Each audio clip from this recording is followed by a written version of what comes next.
প্রিয় শিক্ষার্থী বন্ধুরা, আসসালামু আলাইকুম রহমতুল্লাহি ওয়া বারাকাতুহু।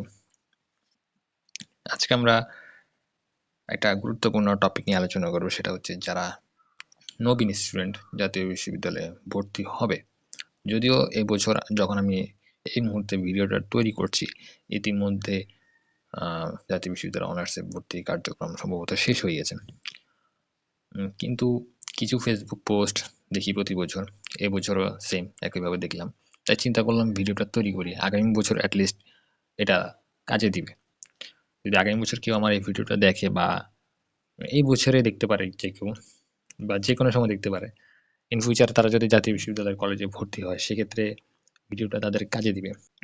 তো জাতীয় বিশ্ববিদ্যালয়ে ভর্তি হওয়ার ক্ষেত্রে কলেজ নির্বাচন করা এটা অত্যন্ত গুরুত্বপূর্ণ একটা বিষয়। তো এই কলেজ নির্বাচনের ক্ষেত্রে কিন্তু আমাদেরকে সতর্ক থাকতে হবে, কারণ প্রতি বছরে দেখা যায় সে তার টার্গেট কলেজ যেটা, সেখানে ভর্তি না হয়ে অন্য এমন একটা কলেজে ভর্তি হয়েছে যেখানে সে পড়তে চায় না। ফলশ্রুতিতে দেখা যায় ফেসবুকে এসে বিভিন্ন ধরনের পোস্ট করে, ভাইয়া এই কলেজে তো পড়তে চাই না, এখন আমি কি করব। নানা রকম সমস্যা দেখা দেয় সে তার ডিজায়ার অনুসারে যদি কলেজে ভর্তি না হয়। এমন একটা কলেজে ভর্তি হলো, সেখানে সে পড়তে চায় না, কিন্তু মানুষের প্ররোচনায় গিয়ে সে সেখানে ভর্তি হলো, বা যে কোনো কারণেই হোক সে সেখানে ভর্তি হলো। এটা তার জন্য কিন্তু একটা ক্ষতির কারণ, তার হতাশার কারণ। তো আমরা কলেজ নির্বাচনের সতর্কতা, এই বিষয়টা নিয়ে আজকে আলোচনা করব, জাস্ট একটা ডিসকাশনের মতো। তো আমরা পরবর্তী আমরা স্লাইডের মাধ্যমে আমরা আসলে যে বিষয়গুলো নিয়ে আলোচনা করব। কলেজ নির্বাচন যে বিষয়গুলো আমাদের ফার্স্টে জানা প্রয়োজন। তো আমি কিছু পয়েন্ট লিখে নিয়েছি, সেগুলো আপনাদের সামনে এখন উপস্থাপন করছি আমি। টোটাল এখানে 7টা পয়েন্ট আছে, এই 7টা পয়েন্ট নিয়ে ফার্স্টে আলোচনা করব। যদিও এর বাইরে আরো অনেক পয়েন্ট আছে, সবগুলো পয়েন্ট এখানে উপস্থাপন করা সম্ভব নয়, অনেকগুলো আমার মনেও নাই, বাট যেগুলো আমার মনে এসেছে এবং গুরুত্বপূর্ণ সেই পয়েন্টগুলো আমি এখানে উপস্থাপন করছি। তো এই পয়েন্টগুলো নিয়ে আলোচনা করব, ধৈর্য সহকারে যদি শুনেন, বোঝার চেষ্টা করেন, ইনশাল্লাহ বিষয়গুলো কাজে দিবে। এগুলো আমরা আমাদের অভিজ্ঞতার আলোকে কিন্তু এই পয়েন্টগুলো তৈরি করছি। ফার্স্টে যে পয়েন্টটা, আমি যে কলেজে পড়তে চাচ্ছি সেটিতে যাতায়াতের সুবিধা। দেখেন অনেকে কি করে, ধরেন চট্টগ্রামে আছে বা নোয়াখালীতে আছে, ফর এক্সাম্পল আপনি নোয়াখালীতে আছেন, আপনি কি করলেন, কুমিল্লাতে গিয়ে ভর্তি হলেন, কারণ নোয়াখালীর কোনো কলেজে আপনার চান্স হবে না। এরকম আপনি ভাবলেন যে আপনার নোয়াখালীর কলেজে কোনো, নোয়াখালীতে যে কলেজগুলো আছে সেই কলেজে আপনার চান্স হবে না, আপনি কুমিল্লাতে গিয়ে ভর্তি হলেন। অথবা আপনি কুমিল্লাতে আছেন, নোয়াখালীর কলেজে গিয়ে, নোয়াখালীর একটা কলেজে এসে আপনি ভর্তি হলেন। এরকম কিন্তু অহরহ ঘটনা।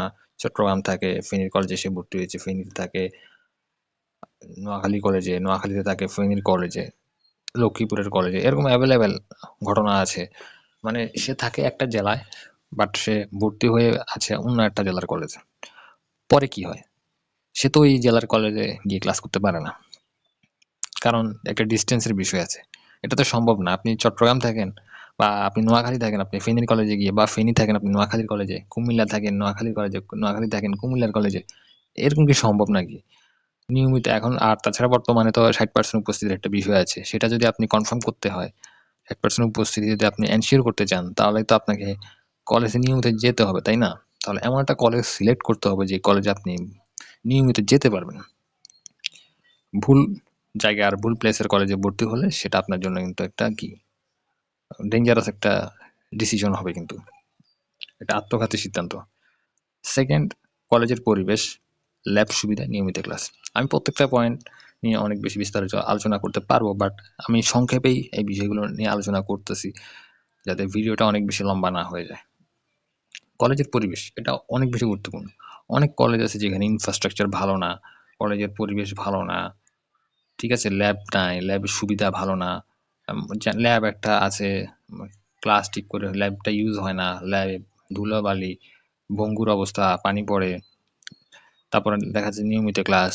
এখন যেহেতু 60% উপস্থিতির একটা বিধান জারি হয়েছে জাতীয় বিশ্ববিদ্যালয় হইতে, তো এখন হয়তোবা নিয়মিত ক্লাস হচ্ছে, কিন্তু বিগত সময়ে কিন্তু নিয়মিত ক্লাস হতো না। তো নিয়মিত ক্লাসের বিষয়টা আমি আপনাদেরকে বলি, 3 দিন, সপ্তাহে 3 দিন ক্লাস করিয়েও কিন্তু 60% টিচাররা এনশিওর করাইতে পারবে। অর্থাৎ 3 দিন ক্লাস করিয়ে টোটাল যতগুলো ক্লাস করাবে, সেই ক্লাসগুলো থেকে কিন্তু 60% বের করা সম্ভব। কিন্তু আমার কথা হচ্ছে যে, যে কলেজগুলোতে বেশিরভাগ ক্লাস হয়, আপনাকে সেই কলেজগুলো নির্বাচন করা উচিত। বিকজ দেখেন, ক্লাস যদি আপনি না করেন, আপনি অনেক কিছু বুঝতে পারবেন না। নিজ থেকে যদি বুঝতে চান, বা বুঝতে যান, তাহলে দেখা যাবে কি আপনার অনেক বেশি সময় যাবে। কিন্তু ক্লাসে যদি আপনাদেরকে বিভিন্ন টপিক স্যাররা পড়ায় দেয়, সেক্ষেত্রে কিন্তু আপনার জন্য সুবিধা হবে। আবার অনেক ক্ষেত্রে দেখা যাচ্ছে কি অনেকে ক্লাস করে না, বিভিন্ন কোর্স কিনে। তো কলেজে যদি ক্লাস না হয়, আপনার হয়তো টাকা আছে, আপনি কোর্স কিনলেন, কিন্তু সবার তো ভাই টাকা নেই। তো নিয়মিত ক্লাস হলে আপনার টাকাটা বাঁচলো, আবার 60% উপস্থিতিও সেটাও এনশিওর হইলো, সব দিকে আপনার সুবিধা হইলো। থার্ড যে পয়েন্টটা সেটা হচ্ছে টার্গেট কলেজে ভর্তির ক্ষেত্রে আপনার পয়েন্ট কাভার করবে কিনা। এটা অনেক ইম্পর্টেন্ট একটা পয়েন্ট। অনেকে দেখা যাচ্ছে ধরেন চট্টগ্রাম কলেজ, সেখানে আপনার 9 পয়েন্ট ছাড়া আপনি ভর্তি হতে পারবেন না, কিন্তু আপনার আছে 8 পয়েন্ট বা 8.5। আপনি কি করলেন, সেখানে গিয়ে ভর্তির আবেদন করলেন। যদিও এখন বর্তমানে জাতীয় বিশ্ববিদ্যালয়ে ভর্তির ক্ষেত্রে ভর্তি পরীক্ষার মাধ্যমে কিন্তু সেখানে ভর্তি হওয়া লাগে, কিন্তু বিগত সময়তে কিন্তু একটা সমস্যা ছিল। আবার ভবিষ্যতে কখনো এটা করবে কিনা আমি জানি না, যে ভর্তি পরীক্ষা বাদ দিয়ে আবার পয়েন্ট সিস্টেম করবে কিনা সেটা জানি না। সেই কারণে আমি এই পয়েন্টটা এখানে নিয়ে আসছি, ঠিক আছে? কারণ ভর্তি পরীক্ষা দিয়ে যখন আপনি ভর্তি হবেন, তখন আপনি আপনার টার্গেট কলেজে ভর্তি করতে পারবেন ইজিলি, কিন্তু পয়েন্ট সিস্টেমে কিন্তু আপনি ধরা খেয়ে যাবেন না। কারণ পয়েন্ট সিস্টেমে আপনার একটা টার্গেট কলেজ আছে, আপনার ব্রেন আছে, কিন্তু আপনার ওই যে এইচএসসি পয়েন্টের কারণে আপনি এইচএসসি এসএসসি পয়েন্টের কারণে আপনি পারতেছেন না। তো এই পয়েন্টটাই যেন ইনক্লুড করলাম, ভবিষ্যতে যদি আবার এই একটা প্যাচ, মানে বাংলাদেশে তো কদিন পর পরে নিয়ম চেঞ্জ হয়, তাই না? তো ভবিষ্যতে যদি আবার এই সিস্টেমটা চেঞ্জ হয়ে যায়, যে ভর্তি পরীক্ষা পয়েন্ট সিস্টেমে, সেক্ষেত্রে আপনারা এই জিনিসটা মাথায় রাখবেন। যারা আপনাদের অনুজ আছে, তো সিনিয়ররা যারা আছেন, তারা আপনাদের ছোট ভাইদেরকে এই বিষয়টা জানাবেন। আর যারা আমার এই ভিডিওটা এখন দেখতেছেন, তারাও আপনারা সতর্ক হয়ে যাবেন। 4 নম্বর পয়েন্ট হচ্ছে কারো প্ররোচনায় কলেজ নির্বাচন করছি নাকি নিজ ইচ্ছায়, নিজ আগ্রহ বলে আমি সেখানে ভর্তি হতে চাই। এটা একটা গুরুত্বপূর্ণ পয়েন্ট। অনেক ক্ষেত্রে দেখা যাচ্ছে আপনারা কি করেন, মানুষ আপনাদেরকে বলছে যে ওই কলেজ এরকম সেরকম, প্ররোচনা দিচ্ছে, আপনারা যা প্ররোচনায় পড়ে সেখানে গিয়ে ভর্তি হলেন, কিন্তু আপনার কোনো ইচ্ছা নেই। অর্থাৎ ধরেন আপনার টার্গেট করে দিয়েছে চট্টগ্রাম কলেজ, একজন আপনাকে বলল রাজশাহী কলেজ অনেক ভালো, আপনি গিয়ে ভর্তি হলেন রাজশাহী কলেজে। দেখেন, আপনি থাকেন চট্টগ্রাম, আপনি রাজশাহী কলেজ অনেক ভালো, সেখানে কেন ভর্তি হবেন? আপনাকে দেখতে হবে আপনার যেখানে আছেন, আপনি ফার্স্টেই বলছি যাতায়াতের সুবিধা, আপনি যেখানে আছেন সেখানের মধ্যে ভালো কলেজ কোনটা সেটা আপনি টার্গেট করেন, সেটাকে সেখানে গিয়ে ভর্তি হন। আপনার রেজাল্ট ভালো হবে, তখন আপনি যে কলেজের সাথে আপনার সম্পর্ক থাকবে। 5 নাম্বার যে পয়েন্টটা, যেখানে সেখানে ভর্তি কি পরবর্তীতে আফসোসের কারণ হবে। যে আগের পয়েন্টের সাথে এই পয়েন্টটা রিলেটেড, অর্থাৎ আপনি একটা কলেজে ভর্তি হলেন যেখানে আপনার কোনো ইচ্ছা নাই, স্বাভাবিক। বাকি 4টা বছর বা সেশন জট সহ যদি 5-6 বছর লাগে, এই 5-6 বছর আপনার জন্য আফসোস লাগবে যে কোথায় এসে ভর্তি হলাম, কাউরে কলেজের নামটাও বলতে পারতেছি না। মানে আপনি চাচ্ছেন না ওইখানে ভর্তি হতে, কিন্তু আপনি সেখানে ভর্তি হয়েছেন। এখন আপনি তো একটা প্রতিষ্ঠানে পড়েন, কেউ আপনাকে জিজ্ঞেস করলে তো সেটা বলতে হবে যে আমি অমুক জায়গায় পড়ি। এখন আপনার নিজের থেকেই তো বোধ লাগতেছে যে আমি এই জায়গায় পড়ি, এটা কিভাবে আমি পরিচয়টা দিই। ধরেন আপনি চাইলেন চট্টগ্রাম কলেজ, এখন আপনি এমন একটা কলেজে ভর্তি হইলেন যে এটা আপনি চান নাই। এখন কি হলো, এটা আপনার জন্য আফসোসের একটা কারণ হবে কিন্তু। তারপরে সেই কলেজে অধ্যয়নরত সিনিয়রদের সাথে আলোচনা করেছি। আচ্ছা, যে কলেজে আপনি ভর্তি হতে চান সেই কলেজের সিনিয়রদের সাথে আপনার আলোচনা করা প্রয়োজন। কারণ সিনিয়রদের সাথে আলোচনা করলে আপনি বুঝতে পারবেন ওই কলেজটার সমস্যা, সুবিধা, অসুবিধা। এই বিষয়গুলো আপনি তখন জানতে পারবেন। তখন আপনার ডিসিশন মেক করতে সুবিধা হবে। ফেসবুক গ্রুপগুলো কেমন অ্যাক্টিভ? শহরে কলেজ সম্পর্কে ওই কলেজটা সম্পর্কে মানুষের মনোভাব কেমন? হ্যাঁ, ফেসবুকে গ্রুপগুলো যদি অ্যাক্টিভ থাকে তাহলে বুঝতে হবে এই কলেজটা একটু ভালো। ভালো কলেজগুলোতে গ্রুপগুলো অনেক বেশি অ্যাক্টিভ হয়। সেখানে দেখবেন ছেলেমেয়েরা অনেক বেশি অ্যাক্টিভ। দেখলে বুঝতে পারবেন। ওয়েল অর্গানাইজড হয় গ্রুপগুলা। কলেজ সম্পর্কে শহরের মানুষের মনোভাব অনেক ভালো হয়। মানুষ অনেক বেশি প্রাউড ফিল করে, স্টুডেন্টরা প্রাউড ফিল করে। তো এই বিষয়গুলো আপনাদের জানা প্রয়োজন। তো এখানে আমি ৭ টা পয়েন্ট নিয়ে আসছি। বেশি আলোচনা করছি না এই বিষয়গুলো নিয়ে। বাট আমি মনে করি ৭ টা পয়েন্টের বাইরেও আরো অনেক পয়েন্ট আছে যে পয়েন্টগুলো এখানে নিয়ে আনা যাইত। তো আপনারা এনালাইসিস করুন। টোটাল কথা হচ্ছে যে একটা কলেজে ভর্তি হওয়ার ক্ষেত্রে এনালাইসিস করবেন। একটা কথা আছে, ভাবিয়া করিও কাজ, করিয়া ভাবিও না। এখন আপনি এমন একটা জায়গায় ভর্তি হবেন না যেটা আপনার জন্য ভালো হবে না, যেখানে আপনার মন টানতাছে না, সেখানে গিয়ে ভর্তি হবেন না। এটা মাথায় রাখবেন। এখন আমরা দেখব যে ধরনের কলেজ নির্বাচন করা উচিত। ফার্স্টে আমরা যে ধরনের কলেজগুলো আমরা টার্গেট করব সেটা হচ্ছে যে জেলার নামের কলেজগুলো, অর্থাৎ Rajshahi college, Chattogram college, Noakhali college, Lakshmipur college, এরকম কুষ্টিয়া সরকারি কলেজ, এরকম অনেক কলেজ আছে, রাঙ্গামাটি সরকারি কলেজ। তো এই জেলার নামে যে কলেজগুলো আছে, এই কলেজগুলো ফার্স্টে টার্গেট করবে, বিশেষ করে বিভাগীয় কলেজগুলা। ঠিক আছে, বিভাগীয় কলেজগুলার আপনারা টার্গেট করবেন। তাতে কি হবে, এই কলেজগুলা কিন্তু খুব ফোকাসে থাকে, টপ টপ কলেজ এগুলো এগুলো আপনারা টার্গেট করবেন। এগুলাতে সবকিছু মোটামুটি অনেক ভালো থাকে। আমার দেখা এই কলেজগুলোতে মোটামুটি ফ্যাসিলিটি তুলনামূলক অনেক ভালো থাকে। এই কলেজগুলো ফার্স্ট আপনারা টার্গেট করবেন। সেকেন্ড হচ্ছে যে অন্যান্য সরকারি কলেজ, অর্থাৎ ফার্স্টে তো দেখবেন এই ধরনের কলেজগুলো, এই ধরনের মানে একটা জেলায় কিন্তু অনেক ধরনের অনেক সরকারি কলেজ থাকে, তার মধ্যে মেন টপ যে কলেজটা সেগুলো থেকে জেলার নামের কলেজগুলো, এগুলো সবচেয়ে টপে থাকে সবসময়, ফার্স্ট এক নাম্বারে এই কলেজগুলো থাকে অলওয়েজ। ঠিক আছে, কারণ ওগুলো সবসময় ফোকাসে থাকে। এই জন্য ওইখানে ভালো স্টুডেন্টরা ভর্তি হয়, ভালো একটা পরিবেশ থাকে, ভালো টিচার থাকে, সবকিছু মোটামুটি ভালো ভালো থাকে, ওইখানে পড়াশোনার মানটা অনেক ভালো থাকে। তারপর আপনার অন্যান্য সরকারি কলেজ, এখানে কিন্তু একটা বিষয় আপনাকে দেখতে হবে, সব সরকারি কলেজ কিন্তু ভালো না, অর্থাৎ সব সরকারি কলেজের পরিবেশ ভালো না। অর্থাৎ সরকারি কলেজে ভর্তি হলে আপনার হয়তো বা টাকা পয়সা দেওয়া লাগতেছে না, বছরের প্রথমে একটা টাকা অ্যামাউন্ট টাকা দিতেছেন, খুবই অল্প, তাছাড়া তেমন একটা টাকা পয়সার প্যারা নাই।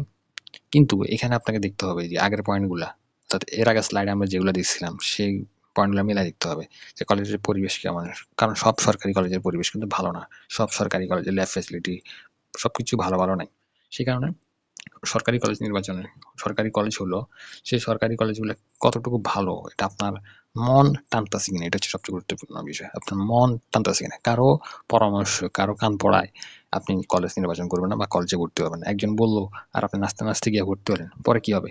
পরে হাই হুতাশ হাই হুতাশ হাই হুতাশ। যেটা বললাম কলেজ, 3 নম্বর পয়েন্ট আমি এই জিনিস লিখেছি, কলেজ সরকারি হলে অনেকগুলোতে মান ভালো না, সেসব কলেজ বাদ দিবেন, সরাসরি বাদ। হ্যাঁ, যদি বাধ্য হন সেক্ষেত্রে আপনি ভর্তি হতে পারেন। আহ, আমি এই ভিডিওটা তাদের জন্যই করতেছি যারা একটা ভালো স্টুডেন্ট লাইফ চায়। ঠিক আছে, এখন আপনি বাধ্য হয়ে ভর্তি হলে সেটা তো ভিন্ন কথা, কিন্তু না জেনে যদি ভর্তি হন, আমার এখানে মূল টার্গেট হচ্ছে না জেনে যদি আপনি ভর্তি হন তাহলে কিন্তু সমস্যা। আপনাকে দেখতে হবে যে ভালো জায়গা কোনটা, ভালো জায়গায় আমি যেন যেতে পারি। আপনি এমন একটা জায়গায় ভর্তি হন, আপনার পয়েন্ট আছে, ধরুন 9 পয়েন্ট আছে, আপনি যে সিটি কলেজে যে ভর্তি হয়ে গেলেন হলো, বা আপনারটা আপনি চান্স পাইলেন, এখন তার পয়েন্টের ইয়া নাই, আমাদের সময় তো পয়েন্টের বিষয়টা ছিল, তাই বারবার ওই পয়েন্টের কথাটা মাথায় আসে। আপনি একটা কলেজে আপনি চান্স পাইলেন, ঠিক আছে, 12টা কলেজে চান্স পেলেন, আপনি সেখানে ভর্তি না হয়ে আপনি ভর্তি হয়ে গেলেন আরেকটা কলেজে, তাহলে তো হবে না। ঠিক আছে, অনার্সের সময় কিন্তু কলেজের সহপাঠীদের সহযোগিতা, কোরাম, বন্ধুত্ব ইত্যাদি বিষয় কলেজের উপর নির্ভর করে। ডেফিনেটলি এটা সত্যি কথা। ভালো কলেজে ভর্তি হলে সেখানে সবসময় তারা অ্যাটেন্ড থাকবে, তাদের সাথে আড্ডা দিবেন, তাদের সাথে কথা হবে, নোট শেয়ার হবে, বিভিন্ন প্রবলেম সলভ করতে পারবেন, টিচারদের সাথে কথা বলতে পারবেন। ইভেন কলেজ থেকে কলেজের একটা মেমোরি থাকবে আপনার। কলেজ থেকে বের হলে যদি আপনি বাইরের দেশে যেতে চান, কলেজের একটা সাহায্য পাবেন, বিভিন্ন ডকুমেন্টের ক্ষেত্রে কলেজের সাহায্য কিন্তু অনেক গুরুত্বপূর্ণ, কলেজের প্রফেসরের সাহায্য। ঠিক আছে, অনেক বিষয় আছে কিন্তু যেগুলা ওই যে আম, খারাপ কলেজগুলা, যেগুলাতে মান ভালো না, ওই কলেজগুলোতে পড়লে কিন্তু ওই সুবিধাগুলো পাবেন না, বরং আপনি বারবার হ্যারাস হবেন, হয়রানির শিকার হবেন, অসহ্য লাগবে, বিরক্তি লাগবে, একটা পেইন কাজ করবে সারাটা সময়। এবং যারা পাবলিক ইউনিভার্সিটিতে ভর্তি হতে পারে না, প্রাইভেট বিশ্ববিদ্যালয়ে ভর্তি হতে পারে না, তারাই তো এই জাতীয় বিশ্ববিদ্যালয়ে এই কলেজগুলোতে এসে ভর্তি হয়, তাই না? তো সেক্ষেত্রে যদি একটা ভার্সিটির ভাইব না পান, একটু যদি মনে যদি অ্যাটলিস্ট একটু হলেও সান্ত্বনাটা না থাকে তাহলে কেমন হবে? আর ভালো একটা রেজাল্টের ক্ষেত্রে কলেজের পরিবেশ অত্যন্ত গুরুত্বপূর্ণ। আমি আপনাদেরকে একটা জিনিস বলি, আপনার শ্রেণীকক্ষে যদি মোস্ট অফ দ্য স্টুডেন্ট ভালো হয়, আপনার রেজাল্টটা অটোমেটিক ভালো হবে, কারণ ভালোদের সাথে থাকলে আপনি অটোমেটিক আগে যাবেন।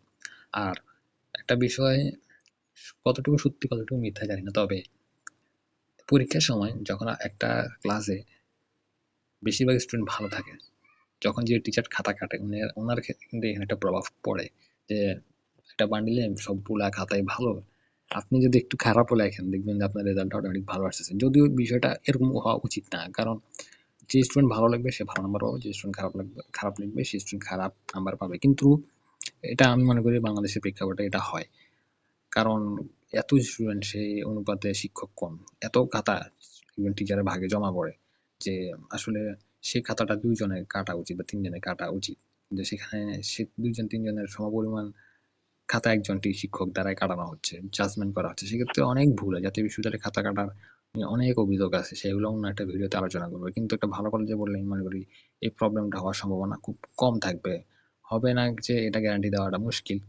ফিউচারে হতে পারে যে সবকিছু নিট অ্যান্ড ক্লিন সঠিকভাবে জাজমেন্ট করা হচ্ছে, বাট আপনাদের উচিত ভালো একটা কলেজ নির্বাচন করা। সো বন্ধুরা, ভাবিয়া করিও কাজ, করিয়া ভাবিও না। That's for today. দেখা হচ্ছে আপনাদের সাথে অন্য কোনো ভিডিওতে। ধন্যবাদ সবাইকে। আসসালামু আলাইকুম রহমতুল্লাহি ওয়া বারাকাতুহু।